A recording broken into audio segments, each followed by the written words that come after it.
میں جاوید صدیق صاحب آپ سے بھی پوچھوں گا، مذاکرات کہا جا رہا ہے کہ شروع ہو چکے ہیں اور ایک ٹیم ہے جو مخفی پوشیدہ مذاکرات کر رہی ہے، سینئر قیادت کہہ رہی ہے کہ جی سوال ہی نہیں پیدا مذاکرات ہوں. آپ نے احسن اقبال کے بھی بیانات سنے، خواجہ آصف نے بھی جو کچھ کہا، لیکن some thing is going on جو کہا جا رہا ہے. کسی نے ان کو جب جلسہ کینسل کرایا تھا تو 7:30 بجے جیل بھی کھلوائی گئی تھی. علی امین گنڈاپور کے ساتھ کس نے مذاکرات کیے، کس نے ان کے ساتھ میسج کنوے کیا؟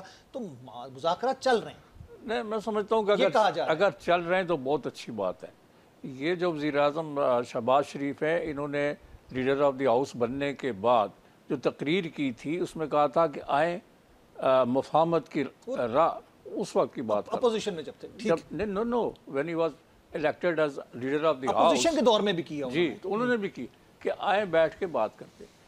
پورا ملک یہ کہتا ہے، پورا ملک یہ کہتا ہے کہ بیٹھ کے سیاسی جماعتوں کو اپنے ملک کے مسائل کے اوپر غور کرنا چاہیے اور ایک راہ نکالنی چاہیے. تو اس میں تو کوئی حرج نہیں ہے اگر پس پردہ بھی کوئی مذاکرات ہو رہے ہیں ملک کے مسائل کے حل کے لیے تو دیر از نو ہارم ان اٹ، کوئی مشکل یعنی کوئی اس میں حرج نہیں ہے. لیکن میں سمجھتا ہوں کہ ایک شفافیت ہونی چاہیے. اگر آپ مذاکرات خفیہ کر رہے ہیں، ایک گروہ کہہ رہا ہے کہ ہاں ہونے چاہیے، ایک کہتا وزیر دفاع کہہ رہے ہیں کہ نہیں ہونے چاہیے، احسن اقبال صاحب کہہ رہے ہیں کہ نہیں ہونے چاہیے، کچھ لوگ پی ایم ایل این کے اندر کہتے ہیں کہ ہونے چاہیے. سو یہ ایک ڈیوائیڈڈ اوپینین ہے. نواز شریف صاحب نے جو اجلاس بلایا تھا اس میں بھی انہوں نے یہ انڈیکیشن دیا کہ جی سب کو مل کر بیٹھ کے اس ملک کو اس بحران سے، بحران معاشی بھی ہے، بحران سیکیورٹی کے حوالے سے بھی ہے، بحران سیاسی بھی ہے اور سماجی بھی ہے.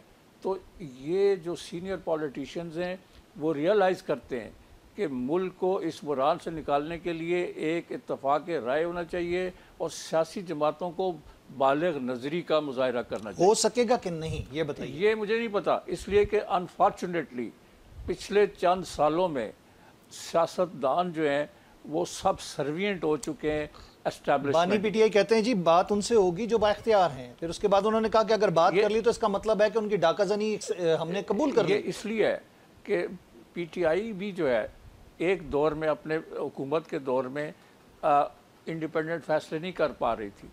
اس کے اوپر بھی ایک شیڈو تھا، کسی کا ایک سایہ پڑا ہوا تھا.